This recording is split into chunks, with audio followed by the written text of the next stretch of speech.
দেখেছো আমাদের দাদু ভাই কত সুন্দর দেখতে হয়েছে। আমার নান্টুর ছেলেকে দেখেই তো আমার মন ভরে যাচ্ছে গো। অত বেশি মন ভরিও না বুঝলা, পরে যখন সেটাই পা তুলে দেবে তখন বুঝবে কেমন লাগে। ও মা সে কি গো, এইরকম বলছো কেন? কেন বলছি সেটা কয়দিন পর বুঝবা।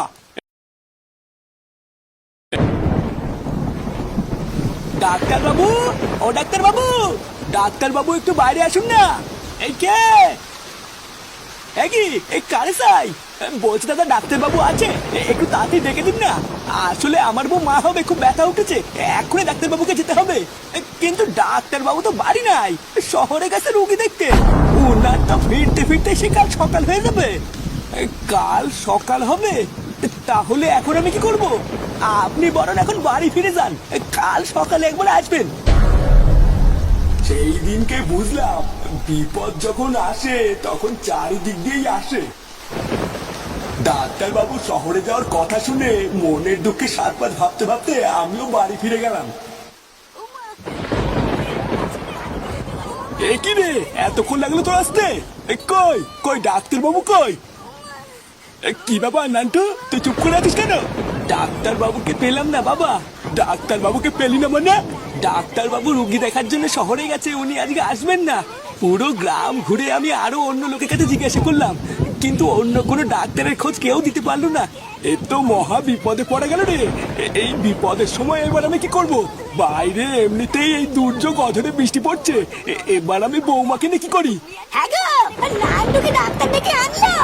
এই মাগিটা হয়েছে আর একজন, সেই থেকে চিল্লি চিল্লি জ্বালিয়ে মারলো। ভোদা কি জানি এই অসময় দুর্যোগের মধ্যে আবার কোন কুলাঙ্গার আসছে।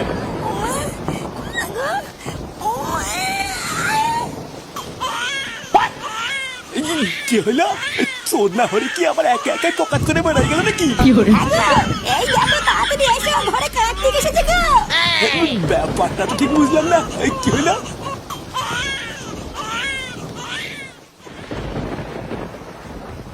আরে টুডুন, এ বাবা এত ঝড় বৃষ্টির মধ্যে হয়েছিল। হ্যাঁ গো দাদু ভাই। আচ্ছা দাদু, বাবার নামটাকে রেখে দিল। কে আবার রাখবে? আমার গুণধর বাবা, মানে তোমার ঠাকুরদা রেখেছিল। তোমার ঠাকুরদা তো তোমার বাপের জন্মের আগেই বুঝে গেছিল যে একটা পাকা কুলাঙ্গার হবে। হ্যাঁ গো, দেখেছো আমাদের দাদু ভাই কত সুন্দর দেখতে হয়েছে। আমার নান্টুর ছেলেকে দেখেই তো আমার মন ভরে যাচ্ছে গো। অত বেশি মন ভরিও না বুঝলা, পরে যখন সেটাই পা তুলে দেবে তখন বুঝবে কেমন লাগে। ও মা সে কি গো, এইরকম বলছো কেন? কেন বলছি সেটা কয়দিন পর বুঝবা। এই ঝড় বৃষ্টি মাথায় নিয়ে এই অকালে যে জন্ম নিয়েছে সে যে কেমন হবে আমার বুঝা সারা। শোন নান্টু, এই ছেলেকে একদম মাথায় তুলবি না বুঝলি। আমি তো শিওর এই ছেলে বড় হয়ে খুব একটা সুবিধার হবে না।